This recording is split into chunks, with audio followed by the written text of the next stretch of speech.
Given everything you've been through over the past year or so, can you just talk to me? How excited are you to finally be here for Fight Week after so long away? Man, I'm blessed to be back here. It's 18 months since I've competed, long time away. Learned a lot last year, more personal stuff than I expected. But everything played out really well. I think I made the right decisions and I made the right moves to come back and have a successful Friday night. How difficult is that mentally as a champion? You're on top of the world. You know, you got a Grand Prix coming up. You got your face at the top of every poster and whatnot. And then to suffer something like that, I mean, was it a tough mental hurdle for you to get over? Or was it, you know, from the get-go where you just kind of focused on the tasks that you needed to do to get back in there? It was definitely hard to come over at first. You know, I missed out on a chance to have 3 fights last year and possibly become a millionaire. So, yeah, definitely interesting last year. But I think it was like a sign from the universe, man. I came into the sport, you know, trying to create a legacy. And for a bit, it started becoming about money. Or I'm like, okay, what can I buy next? You know, what's next for me as far as merchandise or, you know, stuff that I don't really pay attention to usually. And I feel this comeback fight is the fight, you know, that I need to really create this legacy that I'm trying to take. Obviously, I know you were itching probably when you were watching that Grand Prix, like, oh, I wish I was in there. But kind of what was your takeaways from it? Were you surprised that ultimately the Patchy Mix was the guy that came out on top? Was that surprising? You know what? It's MMA. Anything could happen out there. I was losing a 3-round fight and ended up landing a spinning back fist. You know, MMA is crazy. So definitely sucks to watch Rafian go through that. You know, he's my teammate and my boy, but that's how MMA works, man. Patchy looked really good last year. He did everything he needed to do to get that $1 million. Went through Horiguchi, Magomedov, and put the cherry on top with that beautiful finish. Definitely impressed.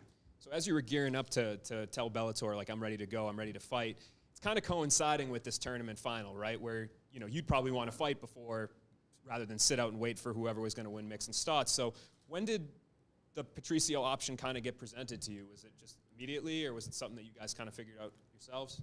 Yeah, my coach was actually talking to me about it. He's like, I hear Patricio's trying to come down to 135 and become a 3-time division champ. And it was around like December, January. He made a post on Instagram and tagged Patricio and his team in it, and they jumped on it right away. Bellator jumped on it right away, and that's how I think things kind of played out, you know, just an Instagram post. And it's weird because I think a lot of people would see like the tournament, you know, Grand Prix final going to fight the champion, like that's a pretty big fight. But for them to have this option that's like super fight, you know, it doesn't get much bigger than that. Yeah. For you, is this the biggest fight of your career? Biggest fight of my career for sure, especially after the situation coming off of 18 months and getting thrown into the deep end right away with a killer like Patricio, you know. So definitely a big task ahead of me and biggest fight for sure. So how do you crack that code? He's lost before. People have beaten him. He seems to have a good knack for figuring them out later on in other fights, but he's a guy that's really tough for anybody to beat. So do you feel pretty confident despite his resume? Like, you have for the sure. tools? I mean, I feel just the person I became over these last couple months, I'm different now, man. I had a super high and a super low, and right now I'm at the middle where I'm peaceful and calm and just collective, ready to go out there and go to war. And if I put everything together and have some fun Friday night, I believe I would be the one with my hand raised. Him dropping in weight, is there any sort of changes you expect to see out of the 135-pound version of Patricio? Can you, like, prepare like that for some sort of intangibles that could come with the weight? I mean, I'm sure with the amount of time he had to prepare for this fight, he probably put in the right money to get his nutrition right and prep for making his weight down to 135. So I don't think he'll have any issues personally, but I fought at 125 before. I know how it feels to drop an extra 10 pounds, and it's a lot, especially as you get older. So I'm sure it might affect him just for that night, but once he rehydrates, he'll be back to the same killer he was. Hi, I was wondering, have you talked to him at all this week yet? Have you seen him? Because he's kind of one of those guys that likes to poke at his opponent a little bit. Yeah. Has there been any of that? No, I haven't really talked to him at all. I mean, before we were gonna fight, I went up to him, shook his hand. That's about it. But other than that, no, we haven't talked at all. I know he brought out my coach recently, my old coach, to go out there and train with him. So I think they're trying to play some head games with me and you know, get me out of my comfort zone and my element. But yeah, nothing so far this week. What did you think of that when you heard that? Did you, like you said, do you think it's just a mind game, or do you feel like, or is there a little bit of like, oh no, what does he know? No, I mean, my coach, he was my coach 3 years ago, and I've changed so much from these last 3 years. So definitely I feel like it was a mind game. You know, they try to make it a big deal, like, we got a special guest coming out. And I heard about a couple days before who it was, and I'm like, it's okay, man. Like, it is what it is. It's business. I get it. You know, he was my old coach. That doesn't mean he can't go coach anybody else. You know, he's got a family to feed and money to make, so it is what it is. Have you spoken to the coach at all? Nah, we haven't spoke. We haven't talked in a couple of years, to be honest. Yeah, I'm more close with his son, but yeah, not too much with him. And Patricio came out here and said if he wins on Friday, he'd like to go for a 4th belt. I'm wondering what you think of that. Man, this guy's getting greedy, man. He wants it all, but I get it. He's creating that legacy. But we'll see. I think he's looking past me a little bit, to be honest. He's just bringing out my coach and all that stuff, trying to play head games with me. But I'm not that type of guy. I'm chill. I'm calm. I'm ready to go get the job done this Friday. Yep. Just one follow-up. The flyweight division in Bellator now, is that something, again, not to look far ahead, would you ever drop down to 125 again? Could you make that weight? I mean, if it made sense, I probably would. But as of right now, I don't want to cut that extra weight. I'm good on that. Yep. Sergio, I kind of want to start off with a personal one here. Obviously, so much time away. And on the other side in your family, your brother's doing so much. Obviously, had the big boxing fight against Roy Jones, APFC, just this past weekend. He brought out John Jones. It was a great event. How proud of you do you think your brother is coming back from such a long layoff into such a challenging fight? And on the flip side, how proud of you are of him, of everything he's doing? Man, it's been great to watch Anthony do what he does, throughout his whole life. Showtime, Kick, Wheaties Box, making APFC, just beat Roy Jones Jr. in a boxing fight. So it's crazy, man. I'm very proud of him. And I know he's proud of me as well. I've overcame a lot. I was the younger brother that wasn't supposed to go as far as I've gone. And, I've had to come over some self-obstacles and things that I had to do to create my legacy. So I'm currently doing that as we speak. So. That you are. And if you don't mind me asking, you've kind of referred to it a few times, but you talked about the highs and the lows during this time off. I think the only thing any of us in this room can relate to you is going through highs and lows, because I can tell you I don't know what it's like to be a Bellator world champion like yourself. Can you pull back the curtain a little bit to just what some of those days were like for you?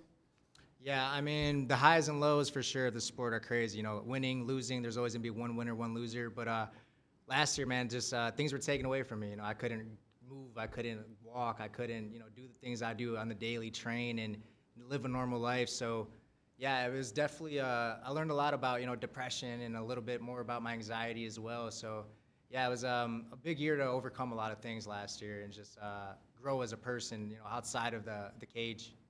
I know Chicago and Milwaukee aren't too far. They're neighbors. What's it like for you kind of being, coming back and being in the Midwest? Obviously, it's not home, it's not your backyard, but it's just a short drive. So what's it like being back here on this stage against such a big opponent right here, not too far away from everyone? It feels good. I mean, as you can see, I'm already dripping and sweaty. I'm nervous already, but no, it's awesome, man. My family's going to be out here. I put in a lot of work this last couple of months, and I'm ready to put it all together. I've had a lot of emotions built up and a lot of stress built up that I'm ready to let loose this Friday. The easiest headline is Patricio's going for the 3rd belt. The tougher headline is to give you your story and your spotlight, which is coming back from injury and stopping history. What's more important, just getting back to being yourself or stopping who many consider to be one of the best to ever step inside the Bellator cage? Dang, I am drip. I'm sorry, guys. I got a lot of water in me. I didn't realize that. But yeah, I mean, I'm not really worried about this whole narrative of 3-time champion or even just whole me coming back. I feel like I've gotten better, to be honest. I've gotten a lot better in the sport and as a person. So I'm just really excited to do that. All the narrative at the end of the day, it's cool for the social media stuff and all the media, whatever. But I'm gonna go out there and do what I got to do. Get this job done and create my legacy. And may the best man win at the end of the day, man. May the best man win. My last one. I promise, my last one. You're good. I think everyone knows the well-documented backstory of both you and your brother. I know being from the Midwest, it's not easy for a lot of people, whether it be here in Chicago or in Milwaukee or many places.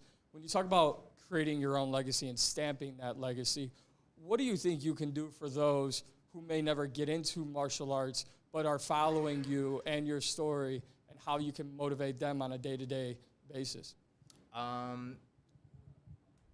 Man, that's a hard question, actually. I mean, I just motivating. I think it's just me as a person. I'm overcoming a lot of things always. I'm always dealing with anxiety. I've had anxiety since I was a young kid, so that stuff always comes back and lingers every now and then. But persistent, hard work, staying consistent, not giving up on your dreams, setting goals and really pushing to these new levels that you can push to without you even thinking you could, and and this is an opportunity for me to go out there and put on for everybody who's been overlooked their whole life. And I think this Saturday, man, I could really be a representative for that. Yep. Sergio. Damn, I am breathing, yo. I'm so sorry. You're good, man. Dominic Cruz famously came out and said that ring rust isn't a real thing. But we've seen a lot of people struggle with it over the years. Do you think it's a real thing? And if so, how are you going to be able to overcome it on Friday night? I mean, I don't know anything about ring rust. This is my first time actually having to even deal with an injury, so we'll see how it is. But personally, I think it's more of a mental thing, you know, to go in there and deal. I mean, look at me right now. I'm dripping sweat. It's like I'm used to cameras, but like now it's like it's coming back to this type of thing, you know. So we'll see. We'll see, man. I'm not really putting that in my head at all. You know, most of the times this stuff gets put in my head is when you guys ask me these questions and stuff. I don't even think about this shit. It's just going out there and being natural and being me. And if I go out there and be me and have some fun, I think ring rust won't even be a problem.